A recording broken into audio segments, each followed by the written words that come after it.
Bismillahirrahmanirrahim. Assalamualaikum warahmatullahi wabarakatuh. Alhamdulillahilladzi kana bi'ibadihi khabiran basira. Tabarakalladzi ja'ala fis sama'i burujan wa ja'ala fiha sirajan wa qamaran munira. Asyhadu an la ilaha illallah wa asyhadu anna Muhammadan 'abduhu wa rasuluh alladzi ba'atsahu bil haqq basyiran wa nadhira. Apa kabar kalian semua anak-anak? Alhamdulillah masih bersama saya Ustaz Lutfi, pengampu pendidikan Al-Quran. Insya Allah pada hari ini nanti kita akan belajar tentang hukum ilmu tajwid, yaitu qalqalah, tafkhim, dan tarkib. Untuk kelas 11, Ustaz mohon setelah ini bisa memperhatikan dengan seksama materi yang Ustaz paparkan pada slide PowerPoint, agar kalian bisa dan paham bagaimana tata cara membaca Al-Quran dengan baik dan benar sesuai kaidah ilmu tajwid. Nah, baik, untuk selanjutnya ya, pada hari ini kita akan belajar tentang qalqalah, tafkhim, dan tarkib. Maka untuk kelas 11 bisa dengan seksama melihat materi-materi yang akan Ustadz sampaikan pada hari ini. Nah, untuk pertama kita akan masuk tentang qalqalah. Apa itu qalqalah? Apabila ada salah satu huruf qaf, ta, ba, dal, dan jim, ada 5, dan harokatnya itu sukun atau mati, maka ya, kita bisa menyebutnya sebagai huruf qalqalah. Kemudian jika kita menemukan dalam Al-Quran, ketika kita membaca ayat Al-Quran menemukan 5 huruf ini dalam keadaan sukun atau mati, maka kita akan membacanya dengan qalqalah. Oke. Tata caranya bagaimana membacanya akan kita bahas setelah ini, bisa diperhatikan dengan baik ya.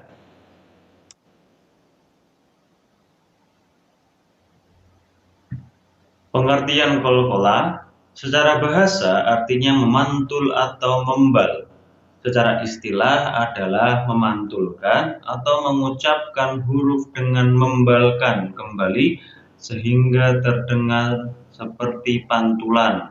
Ya, jadi ketika kita membaca huruf qalqalah, itu kita memantulkan huruf tersebut.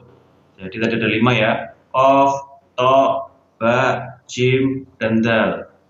Ketika kita menemukan huruf-huruf tersebut dalam keadaan sukun atau mati, maka kita harus memantulkan huruf tersebut agar terdengar seperti pantulan.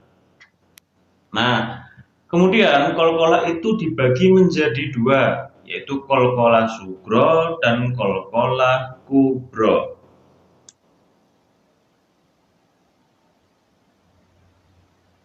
Nah, kita tadi sudah tahu pembagian qalqalah. Ya, ada qalqalah sugro dan qalqalah kubro. Maka kita akan belajar apa itu qalqalah sugro dan qalqalah kubro beserta contohnya dalam ayat Al-Quran. Yang pertama adalah qalqalah sugro atau pantulan kecil. Apabila ada salah satu huruf qalqalah itu berharokat sukun asli atau mati dan bukan karena waqaf. Jadi ketika kita menemukan huruf qalqalah yang 5 tadi dalam keadaan mati dalam pertengahan kata, ya, bukan karena waqaf di akhir ayat atau tempat pemberhentian. Jadi kita harus memantulkan huruf tersebut. Contohnya bagaimana? Kita lihat pada contoh pertama. Alam naj'al, ya. Jadi huruf jim yang sukun karena itu huruf qalqalah, maka kita harus pantulkan. Naj. Alam naj'al. Contoh yang kedua, ada huruf dal sukun di situ. Yadkhuluna. Kita pantulkan huruf dal tersebut. Kemudian yang ketiga, ada huruf qaf sukun di situ, taqwima. Kemudian ada contoh selanjutnya huruf ta sukun, la yatagha. Yang terakhir ada contoh bisobri. Jadi qalqalah itu yang qalqalah sugro, ya, huruf qalqalahnya itu biasanya pada pertengahan sebuah kata, bukan di akhir ayat maupun di akhir kata dan berhenti karena waqaf. Itu adalah qalqalah sugro. Kemudian bagaimana qalqalah kubro? Apabila ada salah satu huruf qalqalah yang berharakat sukun atau mati karena waqaf, ya, karena tempat berhenti dan dibaca sukun atau mati. Jadi biasanya qalqalah kubro itu kita dapat menemukannya di akhir sebuah ayat atau di akhir sebuah kata di tempat pemberhentian atau di waqaf. Contohnya yang pertama, ya, bil kisto. Jadi kita harus memantulkan huruf tok tersebut karena itu biasanya pada akhir sebuah ayat. Contoh gampangnya dalam surat Al-Ikhlas. Qul huwallahu ahad. Nah, ada dal sukun di akhir ayat, maka kita baca qalqalah kubro. Kita pantulkan huruf dal tersebut. Allahu somad. Nah, seperti itu. Contoh yang kedua ada na'bud. Jadi biasanya qalqalah kubro itu huruf-huruf qalqalahnya di akhir ayat atau di akhir kalimat, bisa berhenti karena waqaf atau memang karena tempat pemberhentian akhir ayat. Kemudian contohnya yang ketiga ada Alkitab. Seperti itu. Jadi itulah perbedaan antara qalqalah sugro dan qalqalah kubro.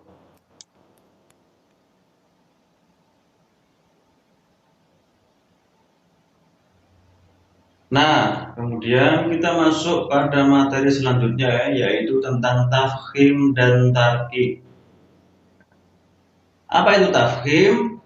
Tafkhim merupakan masdar dari kata fakhoma yang berarti menebalkan. Sedang yang disebut dengan bacaan tafkhim adalah menyembunyikan huruf-huruf tertentu dengan suara atau bacaan tebal. Jadi pada intinya tafkhim itu adalah kita membaca huruf-huruf hijaiyah secara tebal dan jelas. Nanti kita akan tahu apa saja huruf tafkhim dan apa saja huruf tarqiq.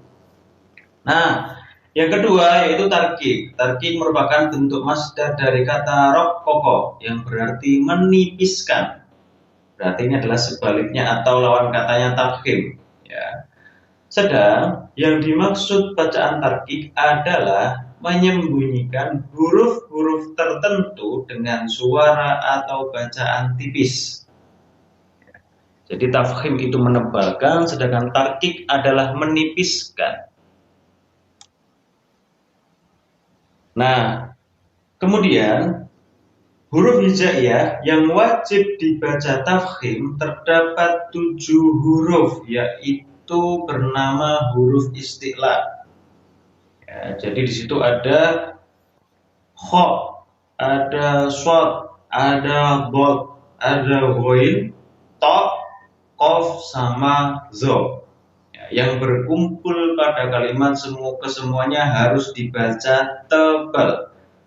Jadi dari sekian banyaknya huruf hijaiyah yang hanya dibaca tebal adalah cuman 7 huruf, yaitu huruf isti'la tadi. Contohnya, oke, di sini ya ada beberapa contohnya. Yang pertama, udkhuluha. Nah, huruf kha di sini harus kita baca tebal, tidak boleh tipis. Ya. Yang kedua ada huruf shad, wasoffati. Jadi huruf shadnya kita baca tebal. Kemudian faddalna ba'dahum. Contoh selanjutnya wat-thayyibuna. Kemudian falhaqqu aqulu inna muntazirun. Ya, jadi 7 huruf tersebut harus kita baca tebal dan jelas. Ya, jadi ada 7 huruf istilah yang harus kita baca tebal. Dari sekian banyaknya huruf hijaiyah, kita hanya diwajibkan membaca tebal pada 7 huruf tersebut. Kemudian, selain ketujuh huruf tersebut harus dibaca tarkib atau dibaca tipis, kecuali huruf lam dan huruf ro yang mempunyai ketentuan sendiri. Jadi selain 7 huruf tersebut dalam huruf hijaiyah kita baca tipis. Namun untuk huruf lam dan huruf ro itu memiliki ketentuan sendiri. Ya, huruf lam itu bisa dibaca tebal, juga bisa dibaca tipis, dan ro pun sama, bisa dibaca tebal dan dibaca tipis dengan ketentuan masing-masing.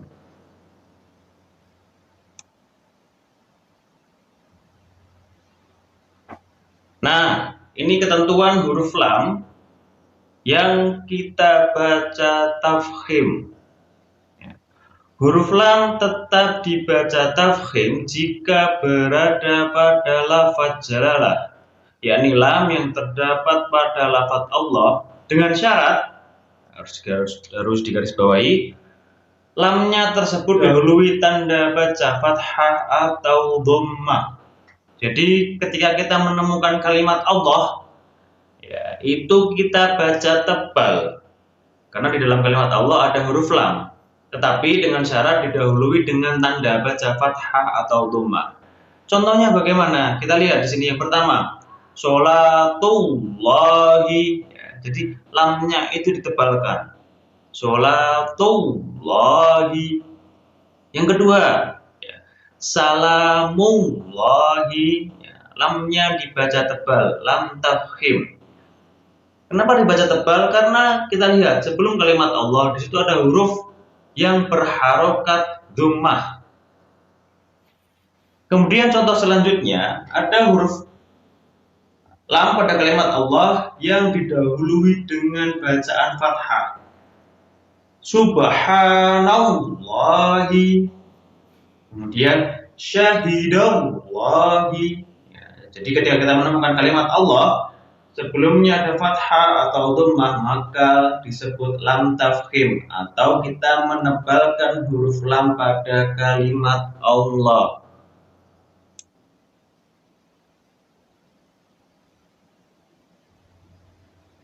Nah, selain lam tafkhim juga ada ro tafkhim. Ya, jadi ini adalah ketentuan. Selain huruf tafkhim yang 7 tadi, itu ada ketentuan sendiri, huruf lam sama huruf ro. Yang huruf lam tadi sudah kita pelajari, sekarang kita masuk ke huruf ro. Jadi kapan ro wajib dibaca tafkhim atau tebal? Yang pertama, apabila ro bertanda baca fathah. Jadi ro-nya kita harus baca tebal jika tanda bacanya fathah. Contohnya, rahmatullahi, hasyaratun, ar-rahmanir rahim, al-fuqara.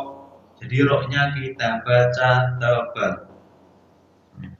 Kemudian yang kedua, apabila ro bertanda baca dhammah. Contohnya, al-akhyaru, kafaru, udkurullaha, rufi'at. Ini adalah contoh dari ro yang bertanda baca dhammah, maka dibaca tebal. Yang ketiga, apabila ro bertanda baca sukun atau mati, sedangkan huruf di belakangnya berupa huruf yang fathah. Ya, kalau kita menemukan huruf ro sukun dan didahului dengan huruf yang berharokat fathah, maka ro-nya kita baca tebal. Contoh, marhaban, kemudian tarzuqukum, kemudian maryamu, yatim. Jadi ro-nya itu kita baca tebal.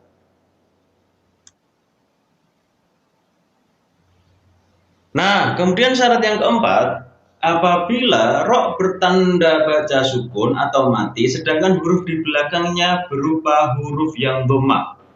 Jadi kalau kita menemukan huruf ro sukun, sebelumnya ada huruf dhamma, maka dibaca tebal ro tersebut. Contohnya, zurriyatan, kurbatan, uryanan, hurmatan. Yang kelima, apabila ro yang bertanda baca sukun, sedangkan huruf di belakangnya berupa huruf yang dikasroh. Namun, kasroh ini bukan asli, namun yang baru datang. Contohnya, irji'i, irham, irji'u, amir, tabu. Jadi yang kelima ini adalah biasanya pada kalimat perintah. Kalimat perintah dalam Al-Quran, dalam bahasa Arab itu biasanya dimulai dengan kasroh, diakhiri dengan sukun.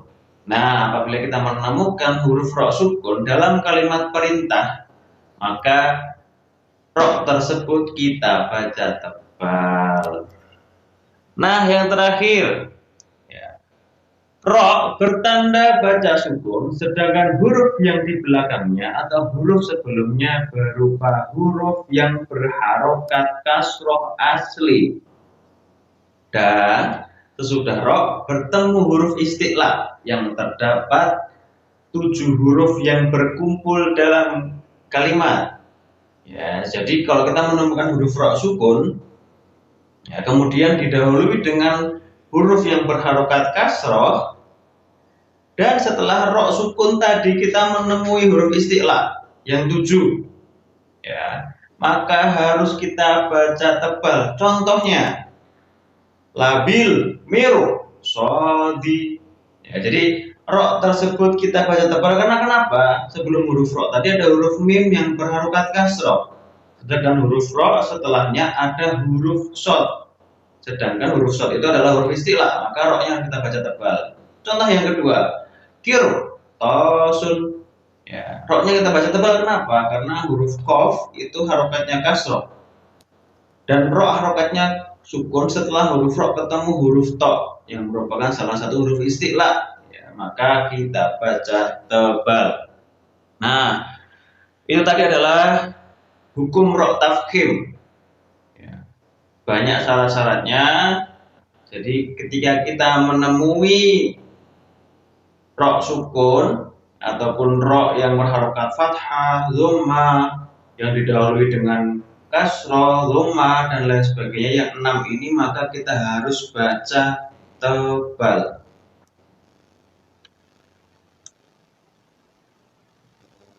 Nah, untuk selanjutnya, karena kita sudah belajar huruf lam tafkhim dan ro tafkhim, sekarang kita akan menuju ke tarkik atau menipiskannya loh. Bagaimana atau syaratnya apa aja ketika kita menemukan huruf lam sama huruf ro itu dibaca tipis. Oke, kita bahas yang huruf lam pertama dahulu ya. Huruf lam dibaca tarkik atau dibaca tipis jika huruf lam itu berada dalam lam jalalah yang didahului huruf yang bertanda baca kasroh.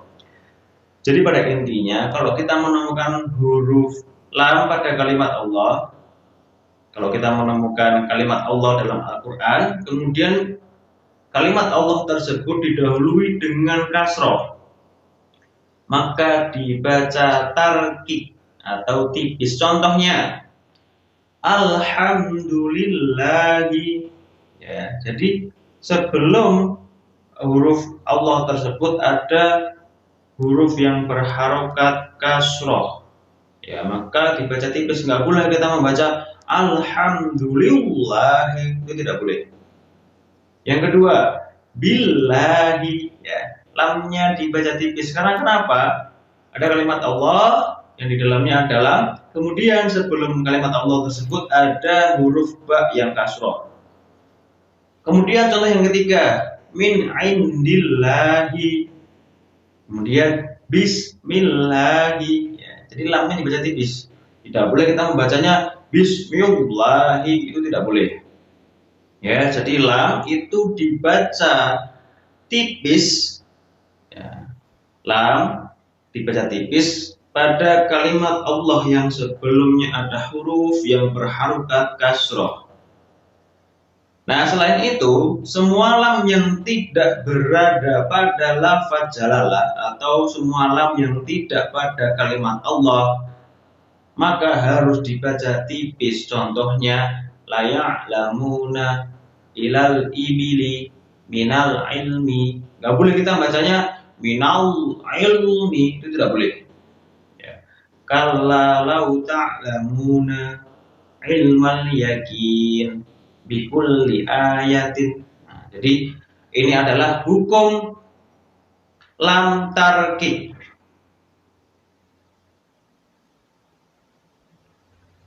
Nah, yang terakhir yaitu adalah ro tarkib. Nah, kapan ro itu dibaca tipis? Ya, yang pertama, apabila huruf ro bertanda baca kasroh. Contohnya ridwanun, ma'rifatun, rijsun, sanuka, riuka. Ya, jadi baca tipis, nggak boleh kita baca tebal. Riu, nah itu nggak boleh.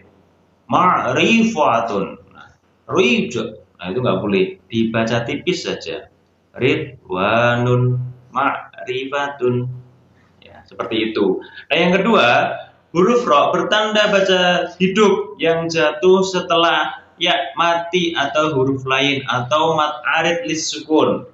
Jadi biasanya bertemu pada akhir sebuah ayat atau pada pertengahan sebuah kalimat.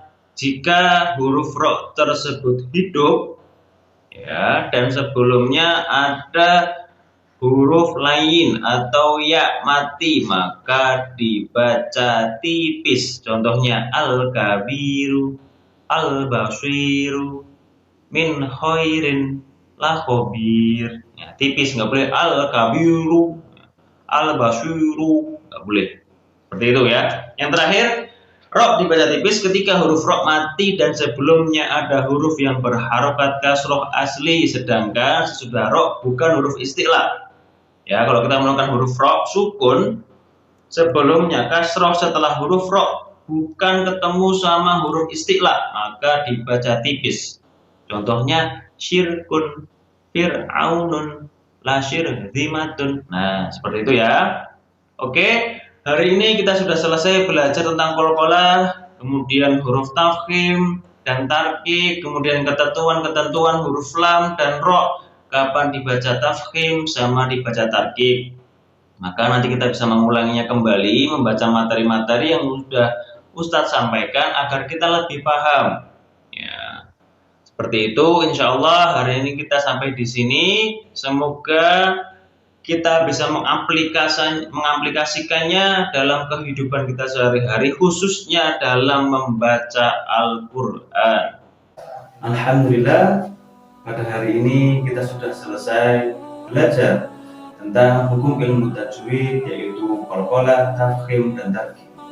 Semoga ilmu yang sedikit tadi bisa bermanfaat untuk kita semuanya, agar kita bisa lebih baik dalam membaca Al-Quranul Karim sesuai dengan kaidah ilmu tajwid yang benar. Syukron, hadza minni, lastu bi ahsana minkum wa lastu bi khairi minkum. Wassalamualaikum warahmatullahi wabarakatuh.